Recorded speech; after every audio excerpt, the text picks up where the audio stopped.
Magandang araw po muli sa inyong lahat. Nagbabalik po ang inyong lingkod. Konting kaalaman at gabay sa ating pang-araw-araw na buhay. Bago po tayo magpatuloy, paki-like and follow and share and subscribe naman sa ating mga talakayan pang-araw-araw ng APK. Asahan ko po na tutulungan niyo ako sa bagay na ito. Sa atin pong talakayan ngayon, itutuloy ko po yung mainit na gustong-gusto ng mga kabataan na panliligaw part 2. Okay, ito po yung part 2. Huwag niyo kakalimutan ang ating foundation, 2 Corinthians chapter 6 verse 14. So tutuloy ko, may mga dagdag na tips at saka mga advice patungkol dyan sa mga ligawan, relationship. So ito, pakinggan nyo. Sa mga kababaihan muna, mga ladies, kung kayo ay pipili ng sasagutin o mapapangasawa in the future, ito yung tanong ko. Tanggap nyo ba yung lalaki na yan na siyang magiging padre de pamilya, na susundin nyo yung kanyang leadership, na handa kayo magpasakop, yung tinatawag na submission? Kasi pinag-aawayan yan in the future, na gusto mo ikaw bilang babae, parang mas mataas kang umasta kaysa sa lalaki. Meron kasing mga babae na strong ang leadership. So pagka sumagot ka at pumili ka ng isang makaka-lifetime partner mo, tiyakin mo na kaya mong pasakop sa kanya bilang ama ng tahanan. Or else pag hindi, delikado yung pipiliin mo na yan. Dapat kasama yon sa puntos sa mga babae. Okay? Pangalawa, know each other strength and weaknesses. Alamin mo yung lakas niya at kahinaan niya, both mapababae, mapalalaki. And then pag nalaman mo yung mga weakness niya, saka mo sabihin, mahal mo pa rin ba siya? Talaga bang siya ang ibinigay ng Diyos sa'yo? Kasi ang relationship, si lalaki at si babae, magtutulungan kayo na palakasin yung mga weakness na yon, mga weaknesses, hanggang ma-develop na maging positive. So kasi pagka hindi mo kilala ng malalim, at nakita mo na yon, ayaw mo na, nagsisisi ka na. Kaya dapat alamin mo yon sa pagpili sa mga ligawan. Pangatlo, kung kinakailangan magkaroon kayo ng maraming questions sa isa't isa, knowing each other, opinion sa mga bagay-bagay. Maganda yung nagtatanong. For example, kayo ba kapag ka nagkatuluyan, saan kayo titira?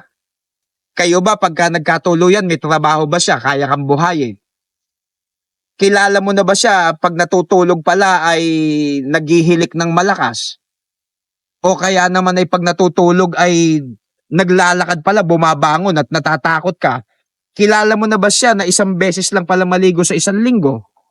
Natanong mo na ba siya kung ilang anak ang gusto niya? Marami, alam mo ba paborito niyang pagkain? Siya ba'y mama's boy? Marami, paano ang pag-handle niyo ng pananalapi?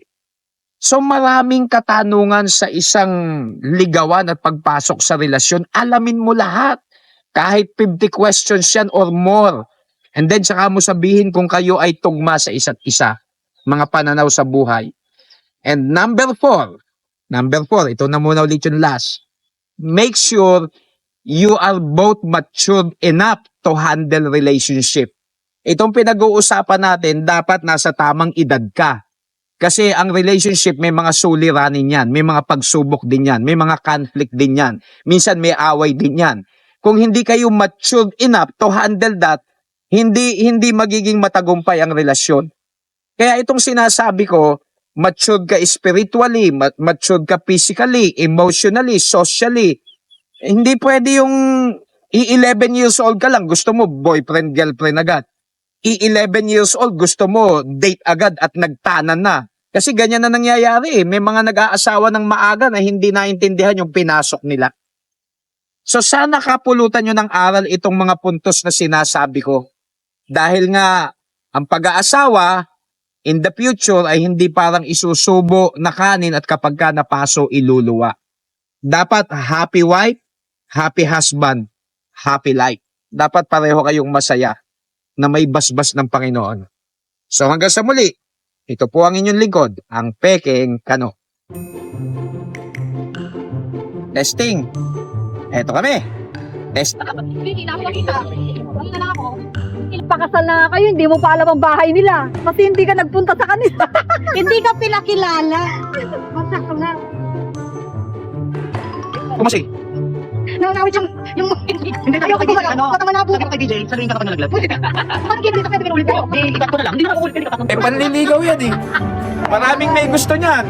Pastor, paano kung mabaho na siya?